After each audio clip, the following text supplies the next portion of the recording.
Hello and welcome back to cdacomputer.tips. My name is Christopher Duncan and I'm glad you're here checking out this tip.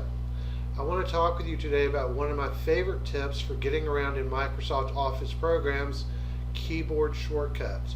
Microsoft has given us multiple ways to accomplish almost any task, including the ribbon, right-clicking the mouse, and keyboard shortcuts.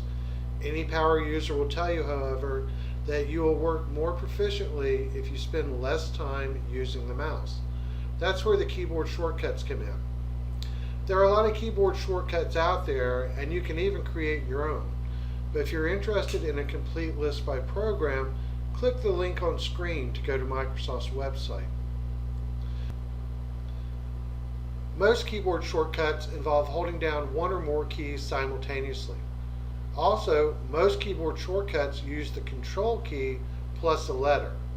There are some, however, that will add the Alt key and or the Shift key to the key press combination, and some that involve just the function keys at the top of your keyboard.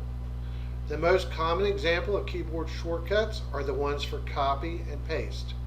Here on screen you can see that I have my text highlighted. By pressing Control and the letter C at the same time, I copy that information to the clipboard. Now I'll deselect by pressing my right arrow key and then press the return key a couple of times to move down. Now I will press the keyboard shortcut for paste, which is holding down the Control key plus the letter V for view. And now you'll see my name pasted onto the new line. Microsoft introduced a hitch in Office 2013 that potentially blocked one keyboard shortcut from working efficiently. In Office 2010 and earlier, the keyboard shortcut Control plus the letter O would take you to a list of your files so that you could open them, normally your documents library. As you can see here, however, the keyboard shortcut now takes me to the Backstage and forces me to use the mouse to find and open files.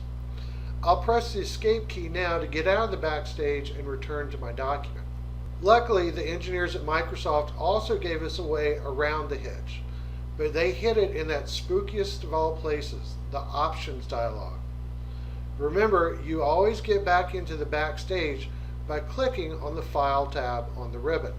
On the bottom left side of the Backstage is the Options button. When I click on it, a dialog box opens that too few people have ever looked at. Here in Word, I have the choice of 10 different buttons on the right-hand side. The number of buttons and what they say will vary from Office program to program, but almost all of them have the Save button. The fix we're looking for is in the Options Save screen, so I'll go ahead and click on Save. And lo and behold, the third checkbox from the top says Don't show the Backstage when opening or saving files. I'll go ahead and place a check mark beside that selection and click on OK at the bottom of the dialog.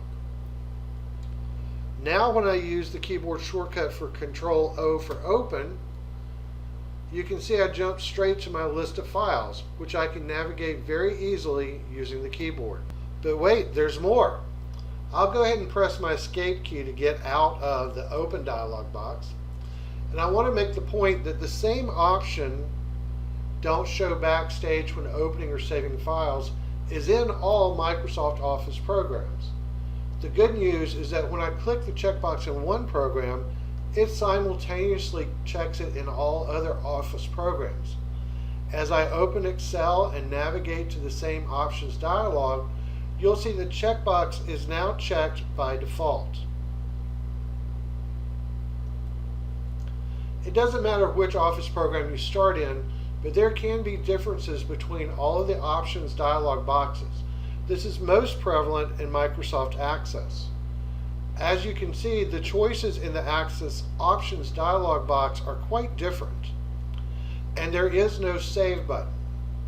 Instead, you'll have to go to the Client Settings button on the left side, and then scroll down to the Display group to find the Don't show the Backstage when opening or saving files. That's it for this tip. I look forward to seeing you again soon.